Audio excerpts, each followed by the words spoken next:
I swear, you work too hard.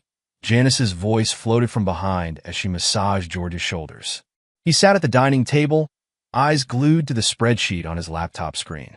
His muscles tensed, his mind racing with numbers, deadlines, and the weight of endless responsibilities. George chuckled softly and leaned back in his chair, looking up at her with a tired smile. Gotta keep the bills paid, babe. Just a few more minutes, and then I'm all yours. You always say that. Janice's tone had a playful edge, but something about it felt different this time. She slid her hand down his arm, then abruptly let go and walked toward the kitchen.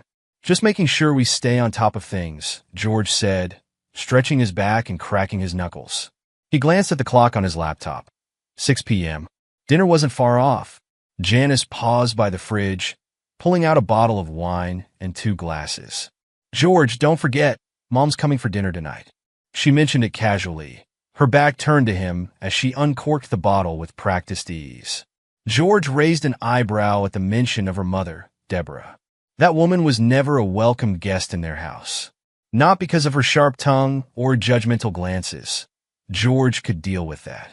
It was more because of the way she seemed to whisper poison into Janice's ears, always planting seeds of doubt about their marriage. George had learned to navigate those tense dinners, keeping his head down and his responses polite, but it always left him drained. Your mom's coming? His voice was calm, but inside he felt that familiar flicker of unease. Yeah, Janice poured the wine into 2 glasses, turning around with a sly smile. And one of my friends might join too. George's brow furrowed slightly, but he kept his tone light. Your friends? For dinner with your mom? He chuckled nervously, trying to push away the strange sense of discomfort rising in him. You're sure that's a good idea? Janice handed him a glass of wine and leaned against the counter. Trust me, she said, taking a sip from her own glass. You'll like my friend. Her smile lingered just a little too long, and George noticed the way her eyes glinted. There was something behind them he couldn't quite place. She had been acting off for a while, distant at times, and then overly affectionate at others. He figured it was just stress. Work had been hard on both of them, and George had been putting in extra hours to make sure everything ran smoothly, but it was starting to take a toll. I'm sure I will, George replied, trying to dismiss the growing anxiety in his gut. He took a sip of the wine and returned to his laptop, but his focus was gone. He kept glancing at Janice, who had now retreated to the couch with her phone. Every few minutes, her fingers danced across the screen as if she were texting someone. Every time the phone buzzed, she smiled, one of those secretive smiles that set George on edge. Who are you texting? He asked, trying to sound casual. Just some friends, Janice answered without looking up. Nothing important. George frowned slightly, but said nothing. He didn't want to be the paranoid husband. Janice had always been independent, and he respected that. But tonight something was different. He couldn't put his finger on it, but there was an edge in the air, an almost imperceptible shift in the energy of their home. As the minutes ticked by, George finished his work and closed the laptop with a sense of relief. He stood and stretched again, rolling his shoulders to release the tension. He glanced at Janice, who was still lost in her phone, before heading to the kitchen to check on dinner. What time is your mom coming? George asked, opening the oven to check on the roast. In about an hour, I think, Janice said, her voice distant as she typed on her phone. George turned to her, wiping his hands on a towel. And your friend? Who is it anyway? Janice looked up from her phone, that same sly smile returning. Just someone I think you'll find interesting. She didn't elaborate, and before George could press further, the doorbell rang. That can't be them already, George said, glancing at the clock. It was only 6:30. Janice stood up quickly, her phone slipping in her back pocket. I'll get it. I think it's Mom. As the evening wore on, George moved quietly in the kitchen, setting the final touches on dinner. He had always taken pride in making these family meals special. It didn't matter how tired he was or how tough things got between him and Janice. This was his way of showing he still cared, still fought for their marriage. The roast was perfectly seasoned, the vegetables steamed just right, and he was putting the wine on the table when the doorbell rang. I'll get it. Janice's voice called out sharply from the kitchen. Her tone was casual, even cheerful, but something in it made George uneasy. She had been acting strange all evening, and that friend of hers, Alfred, his presence still gnawed at George. As Janice headed to the door, George wiped his hands on a dish towel, staring at the perfectly set table. He tried to shake the feeling that had been building in his gut, but the voices that drifted in from the hallway only deepened his unease. Laughter, unfamiliar, masculine laughter, reached his ears, and it wasn't Alfred. His pulse quickened as he walked to the dining room to see what was going on. "George, come meet my friend." Janice's voice floated into the room, the same slyness in her tone that he had heard earlier. When George stepped into the dining room, he froze. His eyes fell on Deborah, Janice's mother, seated at the head of the table with a smug look on her face. But beside her, leaning back in a chair like he owned the place, was a man George had never seen before. The guy was tall, muscular, and carried himself with an air of arrogance. He wore a tight-fitting black shirt and expensive-looking jeans, his hair slicked back in that effortlessly cool way that immediately made George feel inadequate. The man's arm was draped lazily around Janice's waist as she stood beside him, her hand resting on his shoulder like they were a couple. "George, this is Alfred," Janice said, her voice overly cheerful. She gestured toward the man with a grin. "He'll be joining us tonight." Alfred flashed a cocky smile and extended a hand. "Hey, man, heard a lot about you." George stood there, frozen for a second, his mind spinning. Who the hell was this guy? And why did Janice think it was okay to bring him here without telling him? He forced a polite smile and shook Alfred's hand. "Nice to meet you, Alfred." His tone was measured, careful. But inside, he felt that gnawing sense of unease growing.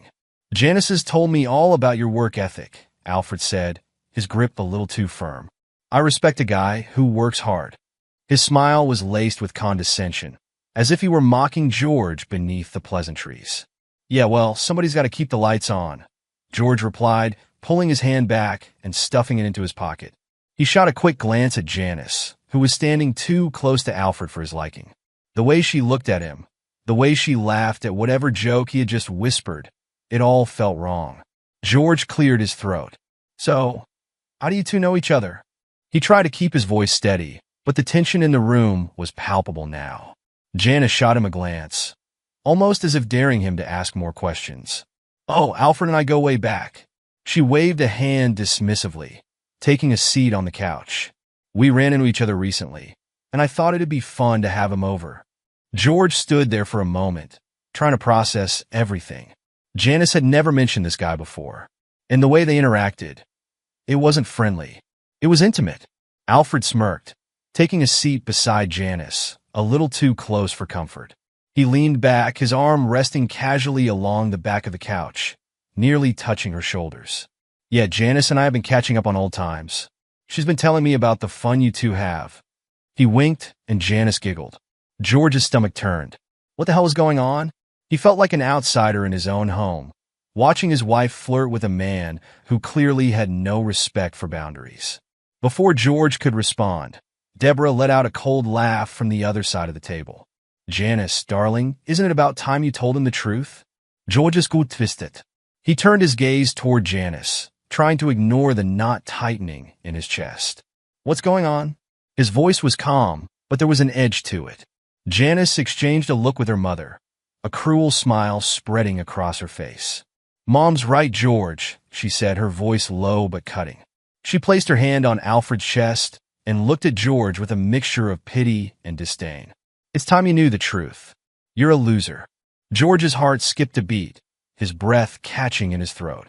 He took a step closer to Janice, his eyes searching hers, hoping this was some twisted joke.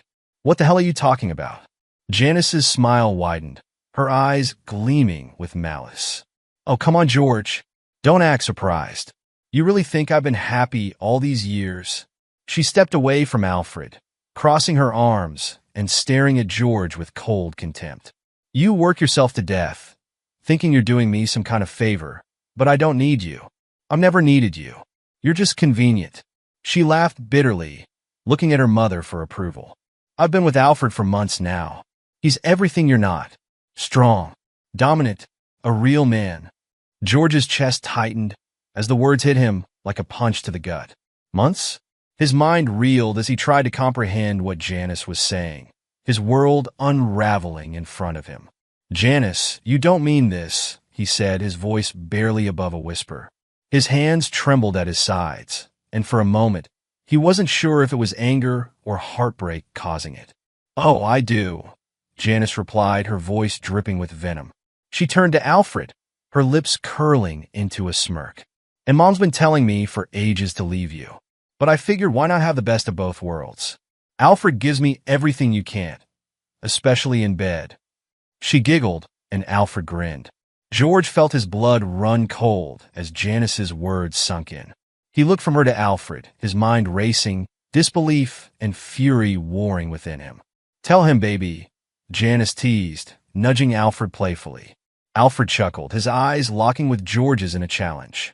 "Yeah, George, hate to break it to you, but I've been satisfying your wife in ways you never could." George's hands clenched into fists, his nails digging into his palms as Alfred's smirk widened. "In fact, every time you were out there working hard, I was here, taking care of things." Alfred winked, leaning back in his chair like he had won some kind of twisted game. George's vision blurred with rage. He wanted to hit Alfred, to wipe that smug grin off his face, to yell at Janice for betraying him so cruelly. But instead, he stood there, his fists shaking, his heart pounding in his chest. Every part of him screamed to lash out, but he knew better. Violence wasn't the answer. Not here, not now. Deborah's voice cut through the tension like a knife. "You've always been such a fool, George," she said, sipping her wine with a satisfied smirk. "I warned Janice not to settle for a man like you. You were always too weak, too small-minded." She glanced at Alfred approvingly. Now this is the kind of man Janice deserves. George's jaw clenched so tightly he thought his teeth might crack. He turned to Janice, his eyes burning with hurt and anger. "You really believe this?" Janice met his gaze without flinching. "I do," she said coldly. "You're nothing to me now, George. You were just a stepping stone. Alfred's my future." Alfred snorted, taking a sip of wine. "Yeah, George, get used to it. I'm the one calling the shots now." He leaned forward, his tone condescending. "You should have seen the signs, buddy. Your wife's been begging for a real man, and now she's got one." George stood there, the weight of the betrayal crashing down on him. But instead of crumbling, something shifted inside him, a calm, dangerous clarity. He glanced at Alfred, then at Janice, his face betraying nothing. The room had gone deadly quiet after the chaos that erupted moments ago, but the tension was thick. Alfred sat slumped in his chair, wiping at his scorched, tomato-splattered face, gasping for air. Janice, shaken but still fuming, stood behind him, her hands shaking as she reached for a towel. And then there was Deborah. She remained seated, wine glass in hand, watching the scene unfold with a mixture of amusement and contempt. George stopped at the head of the table, his eyes scanning the room. For a moment, he just stood there, unmoving, his expression cold and unreadable. "Well, dumbass," George said quietly, his voice laced with venom. "Welcome to the family. I hope you both enjoy your last dinner together." Alfred, still recovering from the scalding soup, didn't have time to react. Before anyone could stop him, George moved with lightning speed. He grabbed Alfred by the back of the neck, his fingers digging into the man's skin, and shoved his face back into the steaming bowl of tomato soup that sat on the table. The red liquid splashed in every direction as Alfred's muffled screams filled the room. His arms flailed helplessly, trying to push George away, but George's grip was unrelenting. Alfred screamed, flailing as the scalding soup burned his face. Janice let out a shocked gasp, and Deborah's wine glass clattered to the floor as she jumped back from the table. "What the fuck, George?" Janice screamed, her voice a shrill mix of fear and outrage. She rushed forward, but George's next move was just as swift. George released Alfred, who fell back gasping and choking, his face beet red and blistered. Without pausing, George turned toward Janice, his eyes narrowing. "You think you can just laugh at me? Call me a loser in my own home?"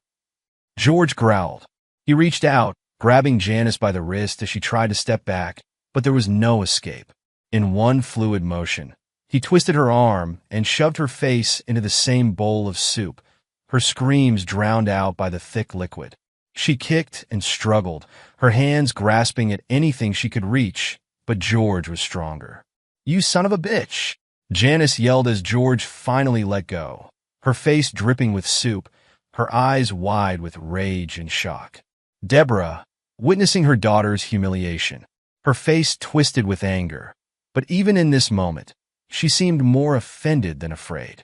"You've lost your mind," Deborah screeched, stepping toward George. "How dare you? You're pathetic. Always have been." George, breathing heavily, turned toward Deborah, his lips curling into a dangerous smile. The anger he'd been holding in for so long was starting to leak out, piece by piece, like water from a crack in a dam. "Me?" George asked, his voice deceptively calm. "You think I've lost my mind? You've been poisoning her against me from the beginning, Deborah." He took a step toward her, and for the first time, a flicker of fear crossed her face. "You've been whispering in her ear, telling her to leave me, waiting for me to fail." His voice was growing louder now, and Janice flinched behind him. "Well, guess what? I'm done with all of you." Deborah opened her mouth to retort, but George cut her off with a sharp wave of his hand. "Enough," he snapped, his tone brooking no argument. "You think you can humiliate me, use me, and walk away unscathed? You think I'm just going to let this slide? Think again." Janice, now wiping soup from her face, tried to stand tall, her defiance momentarily broken. But she couldn't hold back.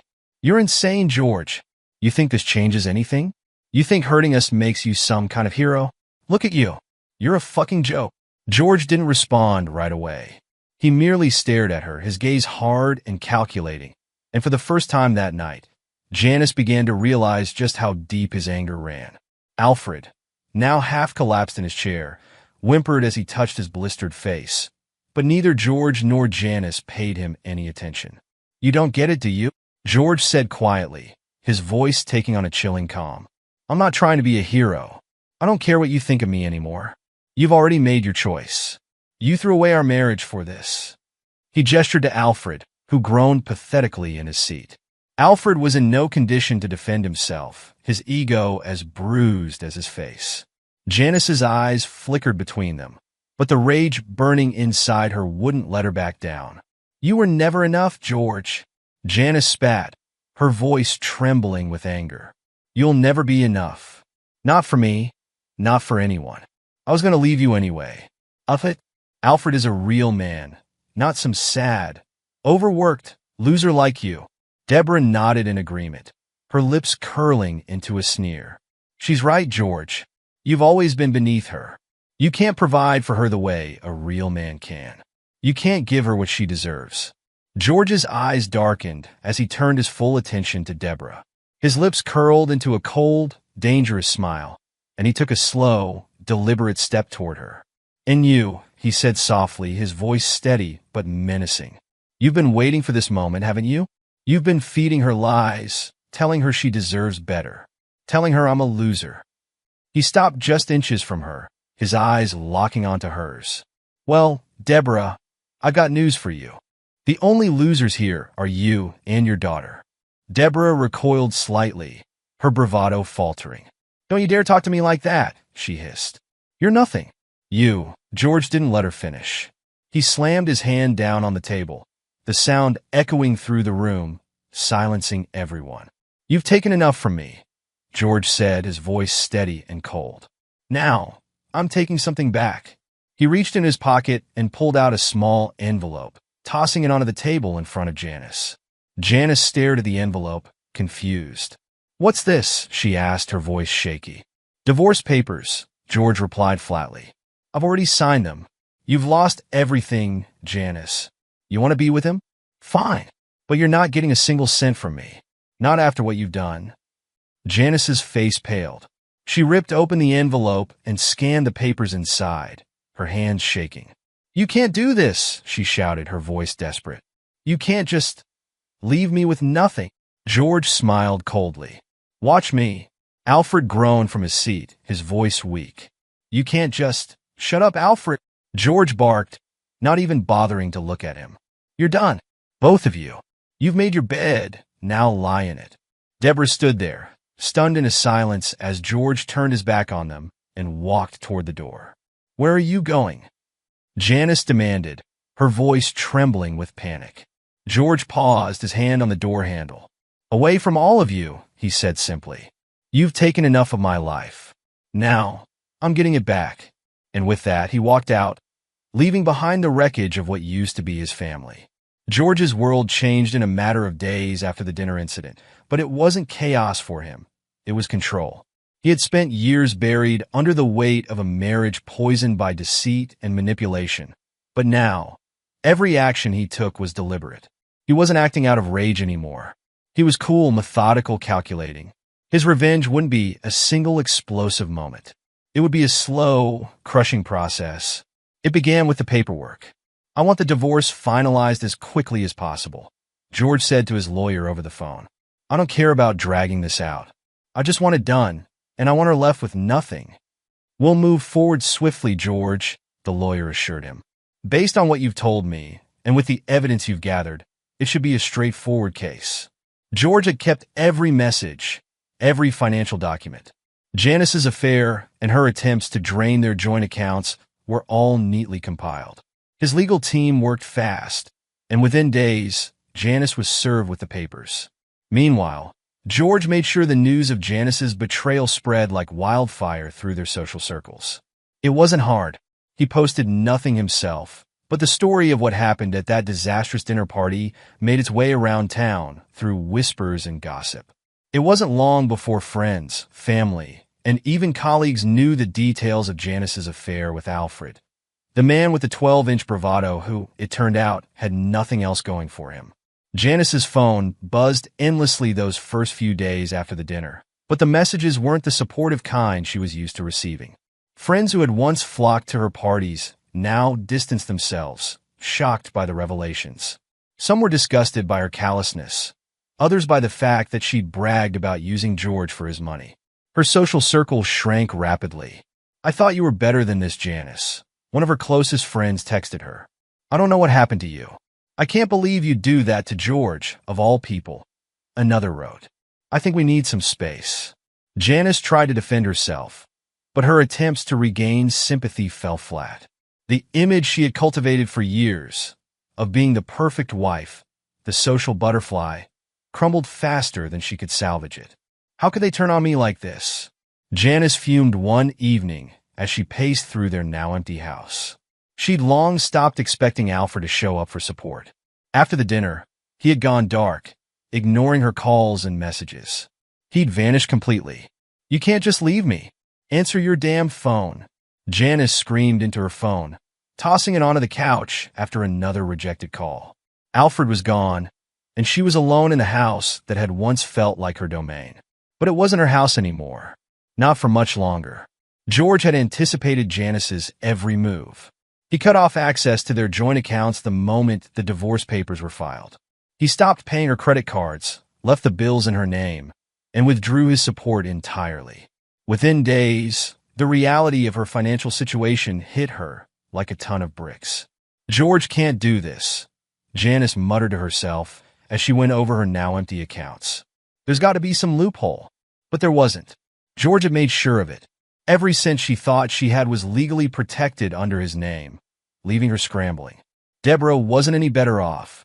George had spent years quietly funding her lavish lifestyle, paying her rent, covering her expenses, tolerating her presence only for Janice's sake.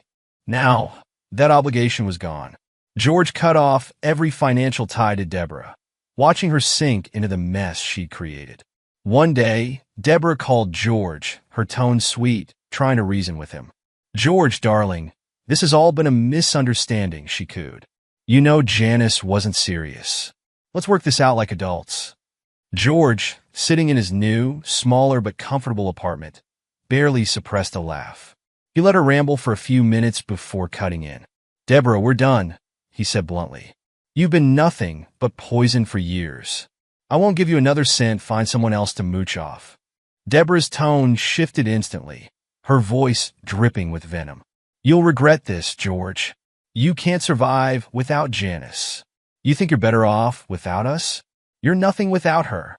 I'm already doing better, George replied calmly, hanging up on her furious tirade. It wasn't just Janice and Deborah who crumbled. Alfred, humiliated after the dinner, became the subject of ridicule. George didn't need to lift a finger for this part of his revenge. Word of the dinner incident spread quickly, and Alfred's reputation as the arrogant lover who got his face dunked in soup became the stuff of local legend. He avoided the places where he and Janice used to hang out, eventually disappearing altogether. Rumor had it that he moved out of town, unable to face the laughter and scorn that followed him everywhere. With Alfred gone, Janice's situation worsened. The bills piled up, and soon enough, she couldn't afford to keep the house. Her credit cards maxed out, and with no money left to pay the mortgage, she had no choice but to sell their home. But without George's income backing her, the proceeds from the sale barely covered her debts. In the span of weeks, the life she had so carefully curated fell apart piece by piece. George watched it all from a distance, never once offering her a lifeline. He saw the emails she sent, the tearful voicemails begging for help. But they meant nothing to him now. Janice had made her choices, and now she was paying the price. In a desperate attempt to regain some semblance of her old life, Janice reached out to a few remaining friends. She threw herself at their mercy, hoping to find someone to take her in, to help her rebuild. But most of them had already distanced themselves, unwilling to associate with the woman who had treated her husband so cruelly. "I'm sorry, Janice," one friend said over the phone, her voice polite but firm. "I just don't think I can help right now. I hope you figure things out." "Please, I have nowhere else to go," Janice cried, but the call had already ended. One by one, her lifelines disappeared. Meanwhile, George thrived. He had moved into a modest but comfortable apartment in the city, where he found himself surrounded by genuine friends, people who had always cared about him, not the superficial trappings of his previous life. The peace he had longed for, the calm he hadn't known existed, was finally his. He spent more time at the gym, took up new hobbies, and even started dating again. His new life wasn't flashy, but it was real. For the first time in years, George felt free. Free from the manipulation, the lies, and the betrayal that had suffocated him for so long.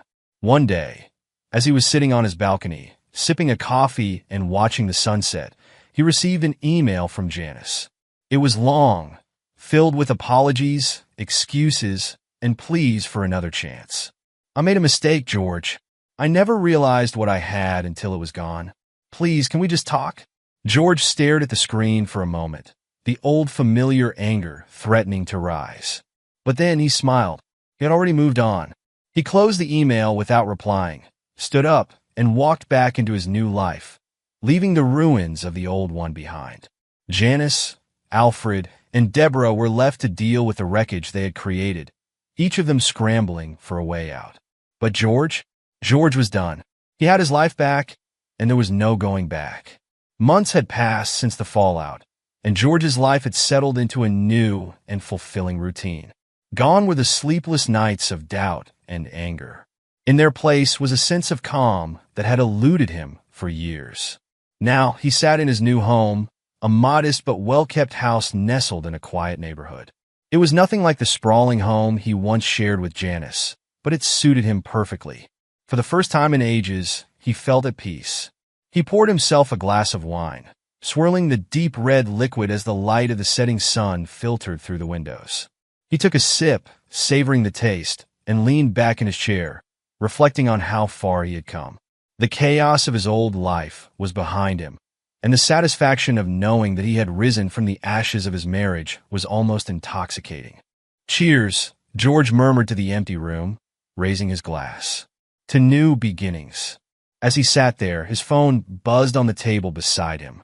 George glanced at the screen, expecting the usual messages from friends or business contacts, but froze when he saw the name, Janice. Her name alone was enough to stir the memories of betrayal and heartbreak, but George felt no rush of anger or bitterness now. Those feelings had long since burned out. He had moved on, but curiosity got the better of him, and he tapped the message open. "George, I know I don't deserve this, but I need to talk to you. Please."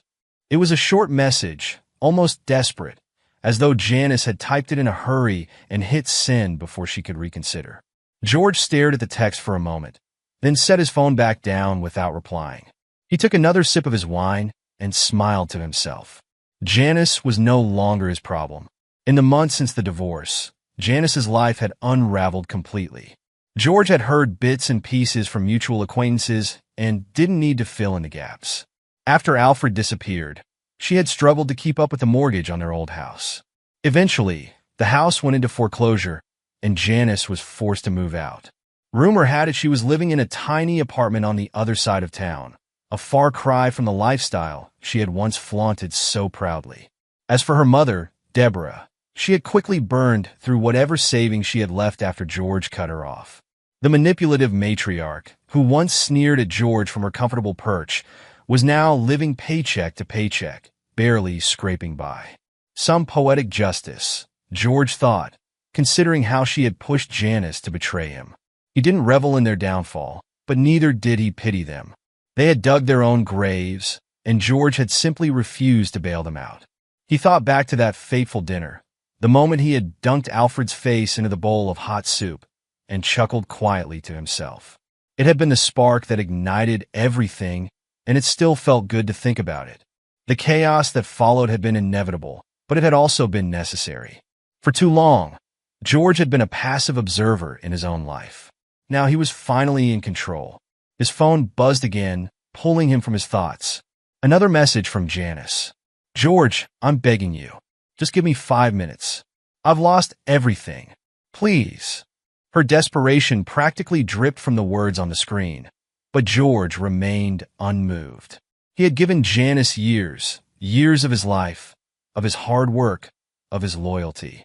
And she had thrown it all away for a cheap fling with a man who disappeared the moment things got difficult. Whatever Janice was hoping to accomplish by reaching out now, it was too late. The bridge had been burned. Setting the phone to silent, George stood up and walked over to the large window in the living room, his glass of wine still in hand.